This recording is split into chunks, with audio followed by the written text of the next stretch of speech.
During the Kailas Manas Parikrama, we visited many Buddhist monasteries. I noted the reference to one particular name, Milarepa, was quite frequent. It seemed that he had a special, unique association with Kailas. I felt the urge to learn more about him. Interestingly, the mystery of mystic Kailas deepened after I came back after my first visit.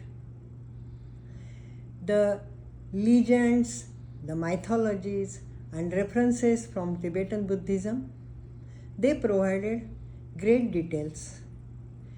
A wealth of information started unfolding for me, and based on that, I have written an chapter on Yogi Milarepa. I read from that, the 6th chapter. Milarepa happens to be the only person to have stepped onto Kailas. How did this happen? The story goes thus.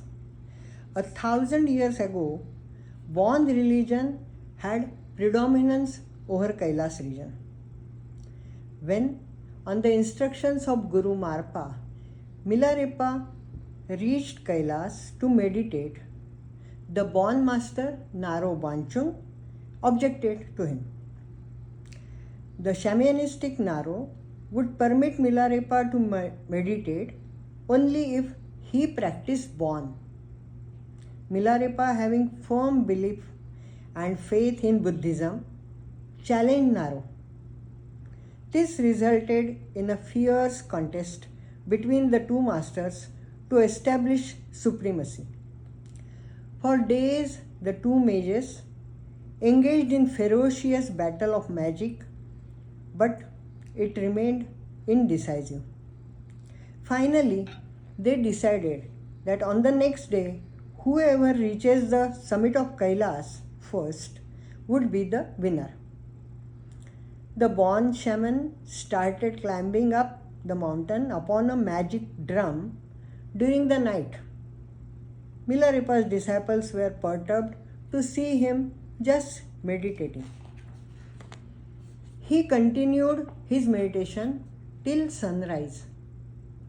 As soon as the first sun ray appeared, Milarepa, through his mighty yogic powers, rode the first ray, and lo, he reached the top of Kailas while Naro was still climbing. Naro was totally dismayed. His drum fell, breaking into two, and came hurtling down, banging around against the mountain. This is supposed to have caused the great stair-like markings down the side of Kailas. Naro had to accept defeat.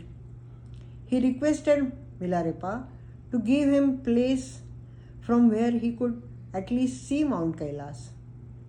Milarepa created a small mountain and offered it to Naro. This mountain is known as Gangchang, that is small Kailas, or Bon Ri, the mountain of Bon. In 2004, we stayed in Zutulpuk monastery on the second day of Parikrama. This monastery is near what is called as Cave of Miracles. This cave is yet another testimony to a contest between Milarepa and Naro. Needing shelter from the rain, they agreed to jointly construct a cave. Naro would construct the walls and Milarepa the roof. To everybody's amazement, Milarepa conjured a roof hanging in mid-air even when the walls of Naro were not ready.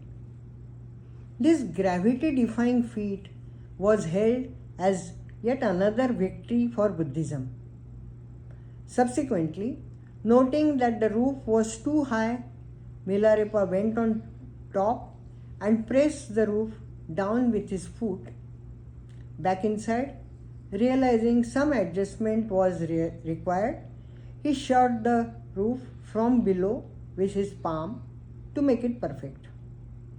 His handprint can be seen on the cave ceiling and the footprint can be seen atop the cave. Milarepa then spent many years meditating there.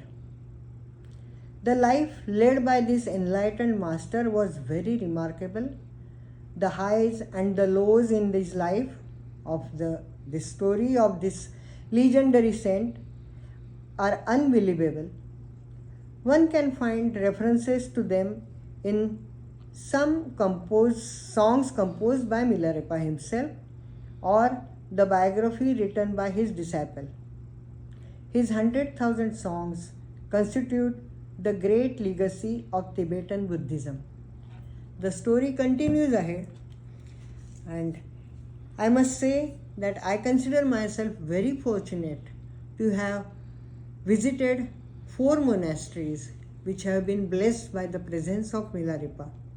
To this day, the caves or the monasteries, they carry his footprints or handprints or relics or his idol.